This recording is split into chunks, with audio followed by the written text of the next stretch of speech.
compétences. Je vais voir si je peux déjà vous donner la date de rendez-vous pour février. D'accord. Quand je vous recevrai en février, je pense que tout cela aura été budgété, aura été formalisé, et je pourrai vous dire, vous pouvez effectivement... Parce que, à ces cas-là, on va chez qui?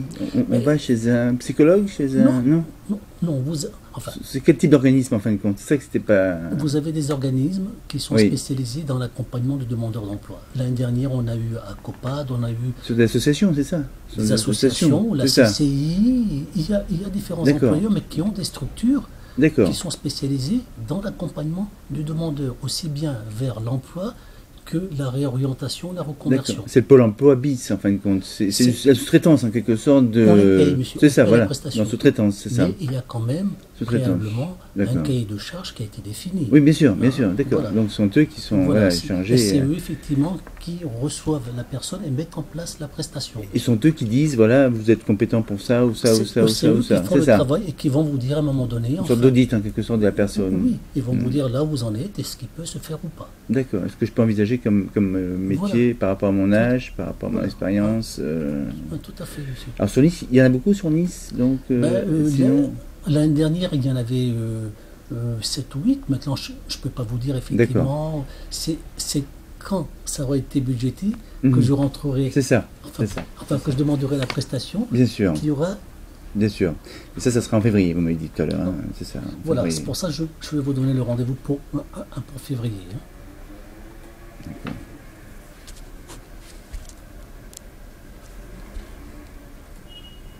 Moi, j'ai toujours été en CDD, vous voyez. Alors, ce qui fait, moi, j'ai demandé mon intégration à France Télévisions, bien sûr. Hein. Et évidemment, par rapport à mon âge, évidemment, et par rapport à des aspects relationnels, bien sûr, comme vous le disiez tout à l'heure. Bah, pour l'instant, j'ai rien. Quoi. Mais je suis en attente. Je suis dans les dossiers. Je suis là-bas, là-haut, France Télévisions. Le président est au courant. Vous voyez, il y a plein de gens qui sont au courant de ma situation. J'ai été employé dans le monde entier pour la télévision française. Ah oui, mais c'est sûr que vous avez dû faire beaucoup de reportages. Oui, plutôt, oui. 2000 ou 3000 à peu près, oui, c'est sûr. Et là, donc, voilà, c'est en attente, on m'a dit, c'est en attente, on va trouver une solution.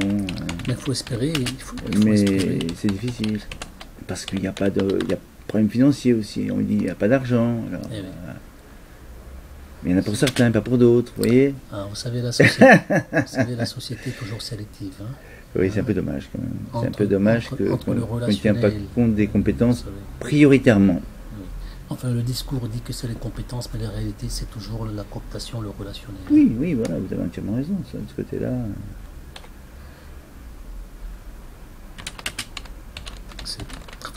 C'est vrai, effectivement. Surtout la télévision française.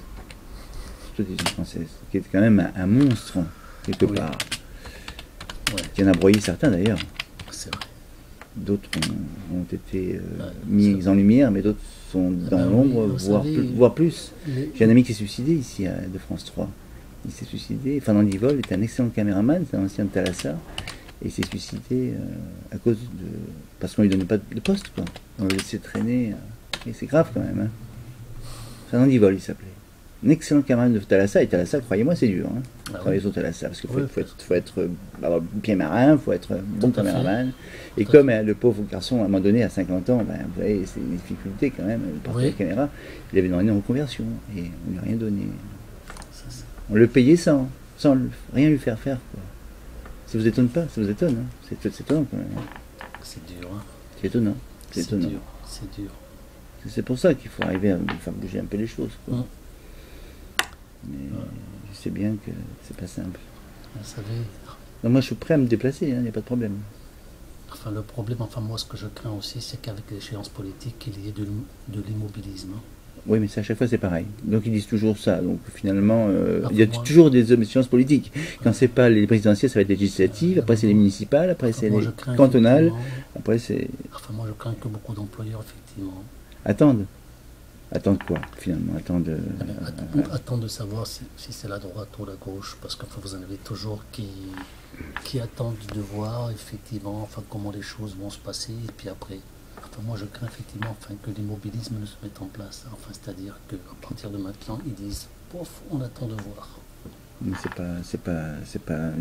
c'est pas rentable pour l'entreprise même, c'est pas. Oui, mais vous savez, moi, pas très sérieux. Sur ce que j'ai vécu depuis que je travaille, je me suis rendu compte que toutes les périodes électorales sont précédées de cette philosophie-là. On attend.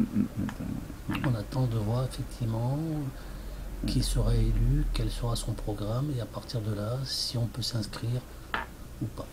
Si on a des aides, si on a Voilà. Ils s'attendent de voir effectivement comment les choses vont se dérouler, si effectivement il y a des aides ou pas. Et en attendant, que font ces gens-là? Ils cherchent avec l'existant, et l'existant, c'est qu'actuellement, effectivement, le marché de l'emploi n'est pas extraordinaire actuellement. Et pourtant, vous avez pas forcément des gens, disons, qui ne sont pas forcément compétents par rapport à leur poste actuellement.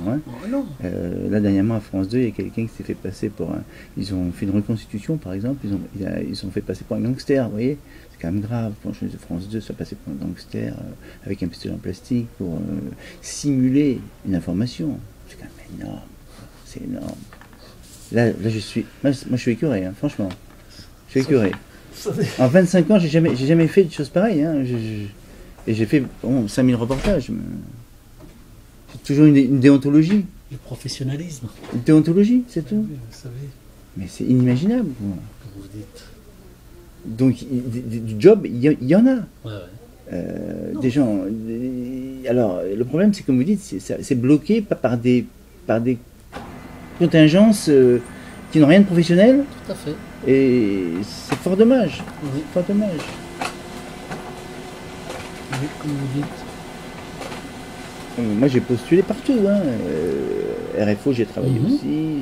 Moi, je pourrais partir à RFO, je pourrais partir à France 5. Vous voyez, j'ai travaillé à Tahiti, j'ai travaillé à l'île de Réunion, j'ai travaillé un peu partout. J'ai travaillé à Montréal, j'ai travaillé. Voilà.